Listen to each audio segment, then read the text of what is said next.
రాష్ట్రంలోని చేనేత మరమగ్గాల కార్మికుల సంక్షేమం సమగ్ర అభివృద్ధి కోసం తెలంగాణ ప్రభుత్వం చేనేత అభయహస్తం పథకాన్ని అమలు చేస్తుంది. ఈ పథకం ద్వారా తెలంగాణ నేతన్న పొదుపు నిధి, తెలంగాణ నేతన్న భద్రత, నేతన్న బీమా, తెలంగాణ నేతన్నకు భరోసాలను అమలు చేస్తున్నాం.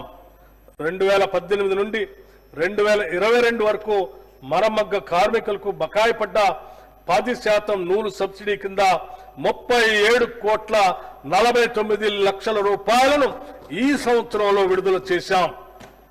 చేనేత కార్మికుల కోసం రాజన్న సిరిసిల్ల వేములవాడలో 50 కోట్ల రూపాయల కార్పస్ ఫండ్తో నూలు డిపోని ఏర్పాటు చేశాం. రాష్ట్రంలో స్వయం సహాయక సంఘాల్లో ఉన్న 64.7 లక్షల మంది సభ్యులకు ఏటా 2 నాణ్యమైన చీరలు ఇవ్వాలని నిర్ణయించాం. ఈ చీరలను తయారు చేసే బాధ్యత మన రాష్ట్ర నేతన్నలకే అప్పగించాలని కూడా నిర్ణయించాం. చేనేత రంగానికి ఈ బడ్జెట్లో 371 కోట్ల రూపాయలు ప్రతిపాదిస్తున్నాం. లేటెస్ట్ న్యూస్ తెలుగు మరియు ఇంగ్లీష్ అప్డేట్స్ కోసం ఇప్పుడే క్యూన్యూస్ అఫీషియల్ యాప్ ని ప్లే స్టోర్ నుండి డౌన్లోడ్ చేసుకోండి. సరికొత్త సమాచారాల కోసం క్యూన్యూస్ వెబ్సైట్ ని ఫాలో అవ్వండి. ఛానల్లో ప్రాంతీయ, జాతీయ, అంతర్జాతీయ వార్తలు వీక్షించండి. లైక్ చేయండి.